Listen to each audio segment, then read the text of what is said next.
Class 10th chapter number 5 arithmetic progression exercise 5.2 का question number 8 very important questions है। इस questions अब जितने भी सारे क्वेश्चंस है वो सभी इसी तरीके के हैं। Question number 8 an A P consist 50 terms. Student यहाँ पर कह रहा है कि एक एपी है जिसमें टोटल टर्म्स 50 है। ठीक है, 50 टर्म्स है। विच थर्ड टर्म इज़ 12।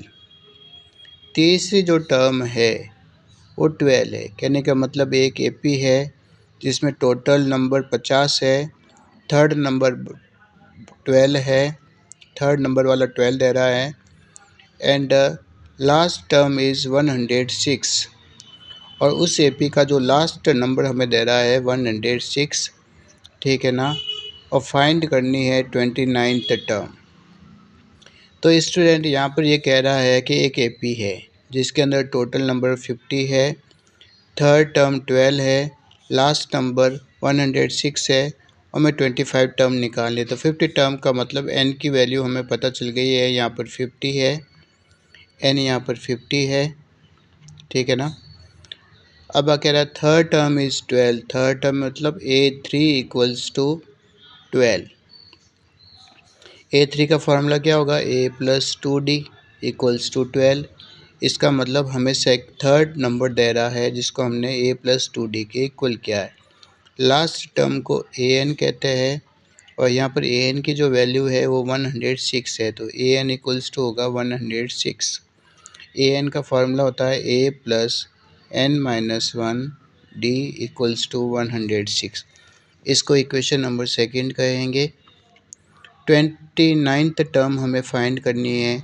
इसका मतलब है A29 हमें बनाना है और A29 का फार्मूला होता है A+28D।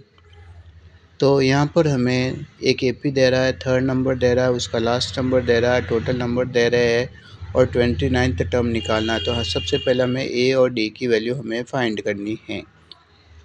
यहाँ पर हमें एन की वैल्यू तो पता है 50 है, लेकिन हमें ए और डी की वैल्यू कैसे निकालेंगे। अगर हमारे पास ए और डी आ जाए तो हम इस क्वेश्चन को सॉल्व कर लेंगे। यहाँ पर दो ए और डी दोनों है, लेकिन यहाँ पर डी की वैल्यू भी पता नहीं है, ए की वैल्यू भी पता नहीं है। इस वजह से इस इक्वेशन से तो हम ए और डी नहीं निकाल पाएंगे। सेकंड इक्वेशन को देखते हैं। ए की वैल्यू हमें निकालनी है, एन हमें पता है, तो सेकंड इक्वेशन में क्या करना है, हमें एन की वैल्यू को पुट करना है। ठीक है ना। तो सबसे पहले हम यहाँ पर क्या करेंगे, एन की वैल्यू को यहाँ पर पुट कर देंगे और डी की जगह तो डी ही रहेगा। तो ए प्लस एन की वैल्यू पता है तो रख लो, 50 - 1 डी इक्वल्स टू 106। 50 में से 1 को लेस करेंगे तो A+49D इक्वल्स टू 106। तो इसको हम क्या कहते हैं स्टूडेंट, चलो हमें इसको सेकंड इक्वेशन राइट कर लेता हूँ। अब फर्स्ट इक्वेशन और सेकंड इक्वेशन को आप देखो, एलिमिनेशन मेथड के द्वारा हम ए और डी निकाल सकते हैं। ठीक है ना। तो एलिमिनेशन मेथड का अब हम यूज़ करेंगे और हम ए और डी की वैल्यू को फाइंड करेंगे और उसके बाद हम A29 को निकाल पाएंगे। तो हम यहाँ पर सबसे पहले एलिमिनेशन मेथड यूज़ करते हैं ए और डी की वैल्यू बनाने के लिए। तो फर्स्ट इक्वेशन के नीचे सेकंड इक्वेशन को रखेंगे तो A+2D equals to 12। Second equation को रखेंगे A+49D इक्वल्स टू 106। साइन बदलेंगे, ये माइनस का होगा, 49 भी माइनस का बन जाएगा, 106 भी माइनस का होगा, ये कट हो जाएगा। 2D माइनस का 49 तो माइनस का 47D बनेगा और यहाँ पर माइनस का 194 बनेगा। माइनस से माइनस को हम यहाँ पर कट कर देंगे। तो अब हमारे पास जो D की वैल्यू क्या बनेगी, 94/47। 47 के टेबल से 94 2 टाइम्स कट हो जाता है, तो हमारे पास जो D की वैल्यू आई है वो है 2।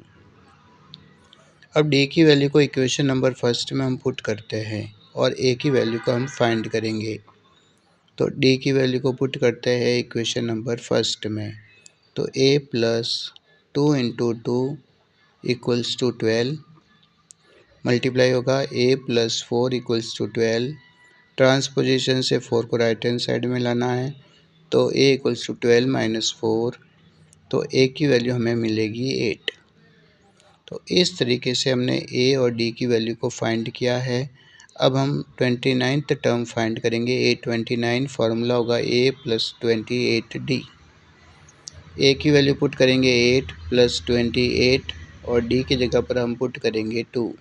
तो 8 प्लस 20 56 हो जाएगा, मल्टीप्लाई करने पर टोटल हो जाएगा 64। यह है a29 की वैल्यू। तो इस तरीके से हम ऐसे क्वेश्चंस को हमें सॉल्व करना है और बोर्ड एग्ज़ाम में इस तरीके के क्वेश्चंस ही आपको पूछे जाएंगे 2 मार्क्स और 3 मार्क्स के अंदर। तो थर्ड क्वेश्चन नंबर 8 अगर आपको अच्छा लगा है तो कंटेंट को लाइक, सब्सक्राइब एंड शेयर करें ताकि आगे आने वाली वीडियो का नोटिफिकेशन आपको